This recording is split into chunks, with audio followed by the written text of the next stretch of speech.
I wanted to start out with a story first to tell you a little bit about my life. And this one kind of helps to define what I've gone through in the last couple of years. And I call it the mouse in the house story. This is a couple of years ago. We had a tiny little mouse, field mouse, in our house. And one night at TV, I happened to notice it out of the corner of my eye, this little thing goes, across, so we put out the little safe traps, friendly traps, the kind of catch, and you go out in the woods and toss it out there somewhere. And we had trouble catching it. I don't know why. We've caught mice in our house before without a problem, but this time it eluded us.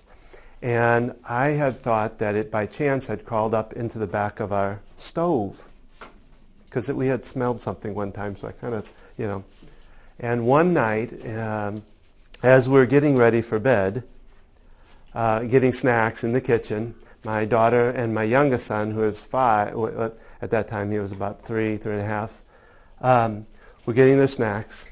And my eldest one, which we won't mention who that is, came down the steps proudly asking me out loud, "Dad, what about that mouse you said was in the stove?" Well, I hadn't told my little girl about it, especially because she has some anxiety issues, or my littlest one. And I promptly went, no. But before I could stop, the anxiety started rising up here with oh my God, mouse in the house, what? Oh my, And my little one prancing around there going, mouse in the house, mouse in the house, mouse in the house. And I'm trying to get my son to be quiet. Don't need to ask anymore. And I said, no, please be quiet. Hush up. I don't need, But Dad, you don't understand. A mouse could chew the wires and start a fire. And my daughter, at that point, the rocket started. Oh, boy. Fire! Oh my God, there's going to be a fire in the house. What do we do? The panic started, of course, adding to the song that he was dancing as he was around. Mouse in the house with a big old fire. Mouse in the house with a big old fire.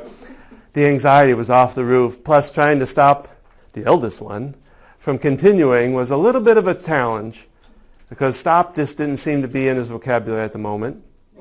So my wife had to come down and escort him upstairs, but still adding a few comments on the way up. But Dad, you still don't understand why the mouse could be a problem in the kitchen and blah, blah, blah. Well, my daughter's anxiety wound up above the roof, and it took me a good probably 20 to 30 minutes to bring her back down.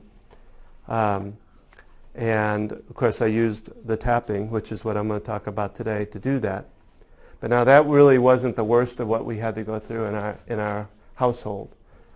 There were the nights of screaming, fits of violence, anger, battles, scratching, punching, kicking from my daughter.